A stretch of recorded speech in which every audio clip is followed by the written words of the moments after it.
दोस्तों नमस्कार। एक बार जानकारी डोज में एक बार मैं फिर से स्वागत करता हूं आपका। पिछले वीडियो में भी आपने बहुत बहुत प्यार दिया, उसलिए आपका बहुत बहुत शुक्रिया। तो ट्रांसपोर्ट जगत और उसकी प्रोग्रामों के अंतर्गत आज मैं आया हूं।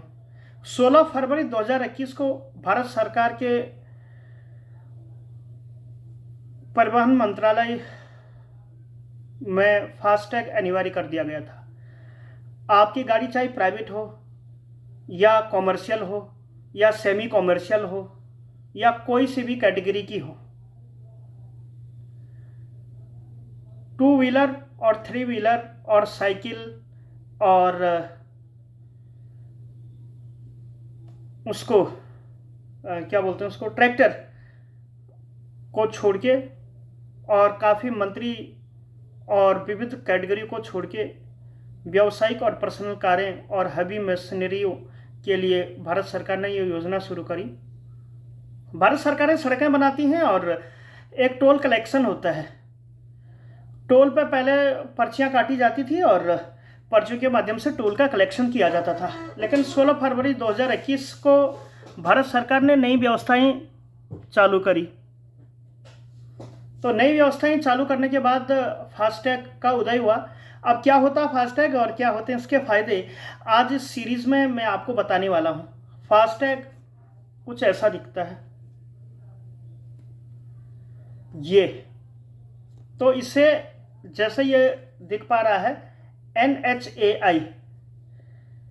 NHAI बोले तो national highway authority of India, और जो इसे चलाती है, इसका जो टोल कलेक्शन होता है ये होता है NETC के द्वारा। तो NETC के द्वारा इसका टोल कलेक्शन किया जाता है और ये विविध गाड़ियों के हिसाब से कई कैटेगरियों के होते हैं, कई कलरों के होते हैं। एक्सल के हिसाब से इसमें कैटेगरियां होती है। अगर आपकी गाड़ी है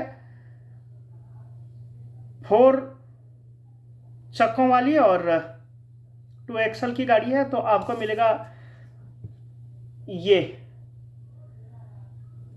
यानी कि येलो कलर का फास्टैग। अगर आपकी गाड़ी 4 एक्सल की है तो आपको मिलेगा ऑरेंज वाला। उसके ऊपर कई कैटेगरियां होती हैं। कैटेगरी इसमें काफ़ी आती हैं, 4 नंबर, 5, 6, 7, 8, 11, 12, काफ़ी बड़ी बड़ी इसमें कैटेगरियां आती हैं। तो जो हमारी कारें होती है पर्सनल, उसके लिए दिया जाता है 4 नंबर का, और जो उससे हैवी होती गाड़ियाँ जैसे टेम्पो ट्रेवलर हो गई या आइसर की मिनी बसेस होगी, उसके लिए दिया जाता है 5 नंबर का। और जिसका टायर और साइज 10-20 का है तो उसको दिया जाता है 7 नंबर का। और उसके ऊपर जो दिया जाता है ये 8 नंबर का, 9 नंबर का और 12 नंबर का दिया जाता है एक्सल के, जिसके बाद बहुत सारे मल्टी एक्सल जो होता है 8 या 10 के लिए। और अलग अलग कलरों में भी ये दिया जाता है। लेकिन मुझे 3 कलर का नॉलेज था। एक तो था ये कार के लिए, ये पर्सनल के लिए हो गया, या फिर कॉमर्शियल के लिए हो गया, ये इस कलर में आता है। साथ ही टेम्पो ट्रेवलर और बसेस के लिए आता है 5 नंबर में। और जो हमारी बड़ी AC बसेस होती हैं या फिर जो मल्टी एक्सल 6 एक्सल या 5 एक्सल की जो गाड़ियाँ होती है उसके लिए आता है 7 नंबर का। तो ये बना क्यों रखे हैं ये इतनी कैटेगरी, क्योंकि इसके हिसाब से टोल कलेक्शन कटे। और इसमें जो है क्या होता है फास्टैग और कैसे काम करता है। फास्टैग के अंदर जैसे आप ये देख पा रहे हैं, इसके अंदर होती है RFID टेक्नोलॉजी। RFID बोले तो रेडियो फ्रिक्वेंसी आइडेंटिटी मॉड्यूलेशन। तो इसके अनुरूप ये काम करता है और ये कई बैंकों के द्वारा दिया जाता है। जैसे कि आप देख पा रहे हो ये SBI का है। और अगर कोई भी दिक्कत होती है, कोई भी समस्या होती है, तो इसमें ये टोल फ्री नंबर भी दिया जा रहा है। ये NHI का लोगो रहेगा और यहाँ पे बैंक का नाम रहेगा और कस्टमर केयर नंबर रहेगा। ये है SBI का। दूसरा दिखाता हूँ, ये है IDFC बैंक का। अभी हम गुरुग्राम में हैं तो IDFC बैंक का बहुत ही अच्छा चल रहा है इस समय, क्योंकि हमेशा आपको फास्टैग अपनी सहूलियत के हिसाब से वहीं से लेना चाहिए जो कि आपको सहूलियत दे। और तीसरा भी हमारे पास एक फास्टैग है, ये है IDFC कंपनी का। और चौथा भी मेरे पास एक फास्टैग है जो कि ICI कंपनी का है, बैंक का, सॉरी।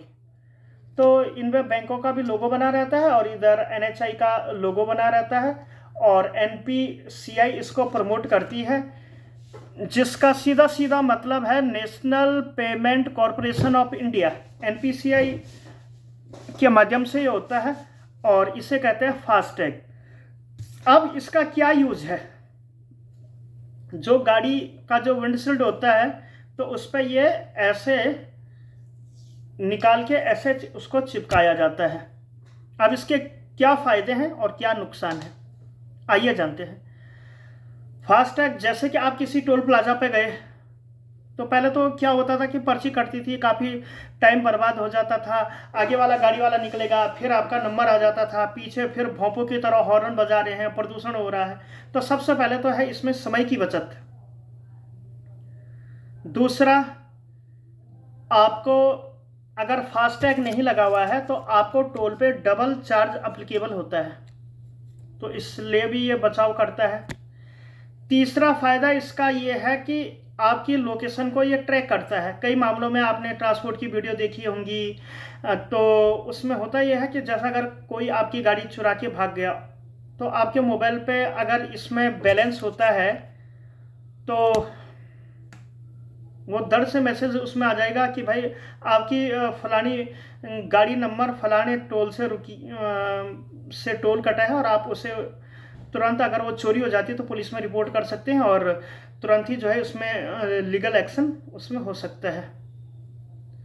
और भी इसके फ़ायदे मैं बता देता हूँ। बाय द वे, जो लोग ट्रांसपोर्ट का काम करते हैं और ड्राइवर लोग के लिए जो टोल के लिए जो उन्हें पैसा लेके जाना होता था तो वो नगद ही ले जाते थे, और नगद में पड़ता है डबल।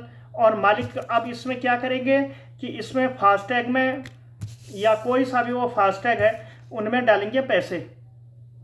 तो जैसे वो पैसे डालेंगे तो वो पैसे फास्टैग में पड़े रहेंगे और हमें नगद देने की आवश्यकता नहीं है, गाड़ी बेधड़क चलती जाएगी चाहे कितने भी टोल आए। चौथा फायदा कई जगह क्या है कि पार्किंग वाले इलाके में इस फास्टैग से अब पार्किंग के भी चार्जेस लिए जाते हैं। आप कभी चाहे दिल्ली एयरपोर्ट चले जाओ या आप कभी विविध देशों की राजधानी के सचिवालय में चले जाओ, वहाँ भी इससे जो है पार्किंग के शुल्क लिए जाते हैं।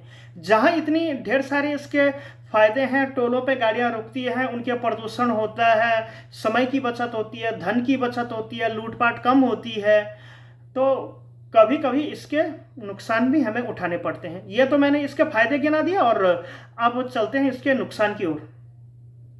Bye the way, toll plaza पे आप गए, कोई एक गाड़ी निकली, तो जैसे ही बूम बैरियर, अगर इसमें जैसे ही बूम बैरियर खुला तो वो आपकी आगे वाली गाड़ी निकल गई।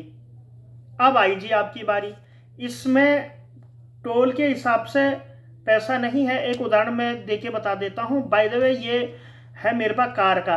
अगर आपकी गाड़ी में मिनिमम 100 रुपीज़ का बैलेंस होना चाहिए, अगर उसमें बैलेंस नेगेटिव में है तो ये हॉट लिस्ट हो जाएगा। और अगर किसी ट्रांसपोर्टर की गाड़ी है, अगर आपके इसमें बैलेंस है भी, अगर आपके गाड़ी में इसमें बैलेंस है भी, तो अगर ये अकाउंट चाहे कॉर्पोरेट अकाउंट हो, चाहे आपका दूसरा अकाउंट होता है, एक लीगल एडवाइजरी अकाउंट होता है गाड़ियों का, तो वो है। अगर कोई गाड़ी दूसरे टोल से निकल गई और फास्टैग में पैसा कम हो गया तो आपकी गाड़ी भी जो है फास्टैग में पैसा होने के बावजूद भी आपकी गाड़ी रुक जाएगी। इसीलिए जब भी आप कॉर्पोरेट बनाएं या रिटेल टैग बनवाएं तो सबका एक ही टैग आईडी में इनको जोड़ के रखें। एक टैग आईडी में आप एजेंट से यूज़र आईडी और पासवर्ड ले लो, और यूज़र आईडी और पासवर्ड लेके आप इसमें जो है सारी गाड़ियों का, चाहे आपको स्टेटमेंट निकालना हो, चाहे आपको ये देखना हो, चाहे कोई सर्विस की रिक्वेस्ट देनी हो, तो उसमें सारा कुछ काम संभव हो गया। तो अब इसके नुकसान के बारे में मैं आपको गिना रहा था। नुकसान इसका यह है मित्रों कि आपकी गाड़ी तो निकल गई, कोई बात नहीं, अब दूसरी गाड़ी आई तो उसके पीछे ही चिपका के चली गई, उस केस में क्या होगा कि वो आपकी गाड़ी का 2 बार माइनस में डाल देंगे, आपकी गाड़ी का नंबर नोट करेंगे, क्योंकि वहाँ पे कैमरे कुमरे तो सारे होते ही हैं। तो जो है आपकी गाड़ी का वो जो है डबल चार्ज कर लेंगे, और आप जब भी कभी इसमें पैसे डालें तो जो है वो आपके पैसे कट जाएंगे। चौथा नुकसान इसका ये है कि कभी कभार आजकल कितने स्कैम हो रहे हैं, लोगों के हाथों में घड़ी है, कोई साफ सफाई कर रहा है तो वो जो है निकल रही हैं गाड़ियाँ से पैसे, फास्ट टैग से आपके पैसे जो भी हैं वो निकल रहे हैं। और इसका एक और नुकसान मैं आपको बता देता हूँ। आजकल देश में बहुत बड़ा स्कैम चल रहा है, और स्कैम कुछ ऐसा कि आप विश्वास नहीं मानोगे कि ये क्या कह रहा है। आपकी गाड़ी गुरुग्राम में खड़ी है और फास्टैग कट रहा है आपका राजस्थान का, उत्तराखंड के हरिद्वार का, छपार टोल प्लाजा का, काशी टोल प्लाजा का, यूपी वेस्टर्न टोल प्लाजा का, आपका इधर गदपुरी टोल प्लाजा का देश के अलग अलग या फिर राजस्थान का अलग अलग हिस्से के, तो कुछ इस प्रकार की भी संभावनाएं इसमें देखने को मिल रही हैं। तो फास्टैग जो होता है ये भारत सरकार ने ये लिया था कि इससे करप्शन भी कम होता है। इसका फ़ायदा एक और गिना देता हूँ, इससे करप्शन भी कम होता है और पैसे के लेन देन में भी जो है इसमें पहले लो फिर गिनो फिर उसको जो है दो, तो कुछ इस प्रकार से भी। अगर आपने फास्टैग लिया है तो इसे रिचार्ज जरूर करना है, और अगर आप रिचार्ज इसको नहीं कराएंगे तो आपको, और फास्टैग का एक दूसरा नुकसान मैं आपको बता देता हूँ। अगर फास्टैग आपने लिया है और आपके में बैलेंस है ही नहीं तो आपसे डबल अप्लीकेबल हो जाएगा। पहले तो क्या था कि फास्टैग होते थे और फास्टैग भी होते थे। तो फास्टैग और फास्टैग में यही अंतर था कि फास्टैग में पैसे नहीं पड़ते थे और जितने टोल की फीस होती थी उतनी आपको देनी थी। लेकिन अगर इसमें पैसे नहीं होंगे तो आपको सच से डबल फीस अप्लीकेबल। चलती का नाम गाड़ी और बचत का नाम फास्टैग, आप याद रख देना। बाकी अगर आपको इससे कभी कभार कोई भी समस्या होती है तो अलग अलग बैंकों के इसमें टोल फ्री नंबर भी मेंशन होते हैं। जैसे पहला फास्टैग IDFC का बता रहा हूं तो इसमें टोल फ्री नंबर भी बैंक का दिया गया है, यह है IDFC का। तो दूसरा फास्टैग इसी क्रम में SBI का दिखा रहा हूं तो इसमें टोल फ्री नंबर भी है, बाकायदा बैंक का लोगो भी इसमें दिखेगा। ICI का भी आपको दिखा रहा हूं तो ICI का भी जो है इसमें टोल फ्री नंबर भी मैं आपको दिखा रहा हूं। विविध बैंक इसको प्रमोट करती हैं, जैसे कि 3 तो मैंने अभी आपको दिखाए, IDFC, आपका ICI, आपका SBI। इसके अतिरिक्त बहुत सारे बैंक जैसे एयरटेल पेमेंट बैंक और बहुत प्रमुख बैंक पेटीएम पेमेंट बैंक का भी इन दिनों बड़ा ही देश में धूम मचा रहा है। लेकिन Punjab national bank, SBI, ICI, HDFC और भी जितने भी, फेडरल हो गया, आपका इंडियन हो गया, आपका पंजाब एंड सिंध हो गया, यूनियन बैंक हो गया, और भी अदर बैंक इसको प्रोवाइड कर रहे हैं। लेकिन मैं आपको सजेस्ट करूंगा जिस टैग में आपको सहूलियत लगती है हमेशा आप वही टैग खरीदें। ये नहीं कि आपने एक बार IDFC का खरीदा और उसके आपके यहाँ एजेंट ही नहीं है तो आप क्या करोगे, क्योंकि इसके लिए एक एजेंट भी होना चाहिए। हो सकता है कि कल के दिन में आपकी गाड़ी का जो है विंडशील्ड टूट गया तो आप कहाँ चक्कर काटते रहोगे। तो इसलिए मैं आपको यही बताता हूँ कि जिसका एजेंट आपके यहाँ है, जिसकी सर्विस भी अवेलेबल हो, आप उसी का फास्टैग लें तो आपके लिए बहुत ज़्यादा बेहतर और काफ़ी बढ़िया भी रहेगा। हो सकता है कि कल के दिन में कोई शीशा ही टूट गया और अब वहाँ पे जो है शीशा तो आपने बदलवा लिया लेकिन फास्टैग आपका है नहीं, तो आप क्या करोगे, वो टूटा हुआ काम नहीं करेगा तो आपको डबल रिचार्ज होने के बावजूद भी जो है आपका वो बर्बाद हो जाएगा। और सबसे महत्वपूर्ण बात, अब टोल पे जहाँ भी है मंथली पास उसी को दिए जाएंगे जिसके पास है फास्टैग। हमेशा ये प्लस में भी रहना चाहिए, तो तभी जो है इसी टैग में मंथली पास किसी क्षेत्र के लिए हो जाता है। और एक सबसे महत्वपूर्ण नुकसान इसका, जिस आदमी का टोल के इर्द गिर्द घर है, चाहे खेत के काम के लिए जाता हो, चाहे ऑफिस के लिए काम के लिए जाता हो, एक दिन में 3-4 बार वो निकल जाता है अपनी, चाहे हैवी व्हीकल से हो, चाहे कार से हो, चाहे किसी भी माध्यम से वो निकलता है, तो उसके लिए बहुत आना जाना लगा रहता है। लेकिन वो कितनी बार आएगा जाएगा, जबकि वो लोकल का आदमी, उसके लिए बड़ी नुकसानदेह चीज़ है। लेकिन कई टोल प्लाजों पे इस चीज़ की भी व्यवस्था कर दी गई है कि लोकल पास को कन्वर्ट कराने की, आप जैसा कि ये टैग एक बार खरीद लेंगे और अपना जो भी डॉक्यूमेंट होते हैं, आधार कार्ड है, पैन कार्ड है, ड्राइविंग लाइसेंस है, गाड़ी की फ़ोटो हो गई, गाड़ी को वहाँ दिखाना पड़ेगा, और राशन कार्ड वहाँ पे ले जानी पड़ेगी, और सरपंच से लिखवाना पड़ेगा कि भाई मैं इस गांव का निवासी हूँ, और साथ के साथ आपको जो है अपने इलेक्ट्रिसिटी का भी बिल वहाँ पे देना पड़ेगा, जो कि लोकल लोग हैं उसी के नाम से सारे डॉक्यूमेंट हो और वहाँ टोल प्लाजा पे चले जाएँ। तो ऐसी ऐसी स्कीमें कई टोल प्लाजा पे उपलब्ध भी हैं। हम यहाँ गुरुग्राम में रहते हैं, तो खड़की धौला टोल प्लाजा पे ये सारी सुविधाएं उपलब्ध हैं। इसी बिहाफ में मैं आपसे बात कर रहा हूँ कि अगर आपके शहर में भी अगर ऐसी सुविधाएं हैं तो आप सुविधाओं का लाभ ले सकते हैं।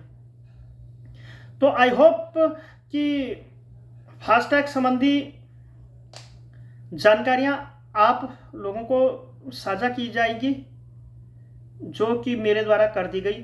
तो काफ़ी अच्छा एक्सपीरियंस हो जाता है। फास्टैग भी मैं रिचार्ज करता हूँ और तरीके तरीके की मैंने इसमें देखी। ये एक बीमारी की भी जड़ है। कभी कभी तो क्या होता है कि अगर आपका फास्टैग काम नहीं कर रहा है तो आपसे डबल फीस अप्लीकेबल हो जाती है। साथ के साथ कभी कभी बैंकों का सर्वर डाउन रहता है और आप किसी से कहें कि भाई रिचार्ज कर दो, रिचार्ज कर दो, तो रिचार्ज इसमें करना ही पड़ेगा। और एक बहुत महत्वपूर्ण नॉलेज की बात मैं आपको बता देना चाहता हूँ कि फास्टैग अकाउंट आईडी में अब केवाईसी की भी जो है आवश्यकता पड़ने लग गई है, नो योर कस्टमर वाली। अगर आपके फास्टैग में वो नहीं है, केवाईसी नहीं है, तो आप चाहे किसी भी माध्यम से इससे रिचार्ज नहीं कर पाएंगे, चाहे यूपीआई के माध्यम से हो या नेट बैंकिंग के माध्यम से हो, चाहे बीबीपीएस के माध्यम से हो या फिर चाहे टोल प्लाजा के माध्यम से हो, आप इसमें रिचार्ज नहीं कर पाएंगे क्योंकि आप केवाईसी आपने खो दी है। आई होप कि आज की सारी जानकारी की यही एक मूल मंत्र है कि अगर आप फास्टैग खरीदना चाहते हैं तो आप अपनी सुविधा के हिसाब से, अपने एजेंट के हिसाब से देख लीजिएगा कि आपके शहर में कौन सबसे अच्छी सुविधा दे रहा है, कौन सबसे बेहतर सुविधा दे रहा है। तो सुविधाओं को बरकरार रखते हुए आप फास्टैग खरीदें। और एजेंट, अगर आपके पास ट्रांसपोर्ट का काम करते हो तो आप एजेंट से यूज़र आईडी और पासवर्ड ले लेना बहुत ज़्यादा ज़रूरी समझें, ताकि आप उन्हें अपने बिल में भी एप्लीकेबल करें और आपको पता भी लगे कि कौन सी गाड़ी कब कौन से समय में कहाँ से गुजरी और क्या हमने जो है इसमें कितने पैसे डाले थे और अब इसमें कितने पैसे बचे। बहुत अच्छा है। लेकिन ये जो फास्टैग है ये भी अब बीते ज़माने की बात हो जाएगी, क्योंकि नितिन गडकरी जी द्वारा अब जीपीएस की व्यवस्था बहुत जल्द देश में आने वाली है। अब देखना यह बड़ा दिलचस्प होगा कि कब तक देश में जीपीएस आधारित टोल कलेक्शन प्रणाली शुरू होती है। Thank you so much video देखने के लिए। और अगर आपको वीडियो पसंद आई है तो वीडियो को लाइक कीजिए, शेयर कीजिए, सब्सक्राइब कीजिए। मैं सुखदेव सिंह मिलता हूँ ऐसी इन्फॉर्मेटिव किसी अनदर ट्रांसपोर्ट लाइफस्टाइल वीडियो में। तब तक के लिए आप सभी लोगों का बहुत बहुत स्वागत वीडियो देखने के लिए और इतना प्यार और सपोर्ट के लिए। Thanks a lot. Have a good day, have a good night. Thanks a lot. नमस्ते, शुभ रात्रि।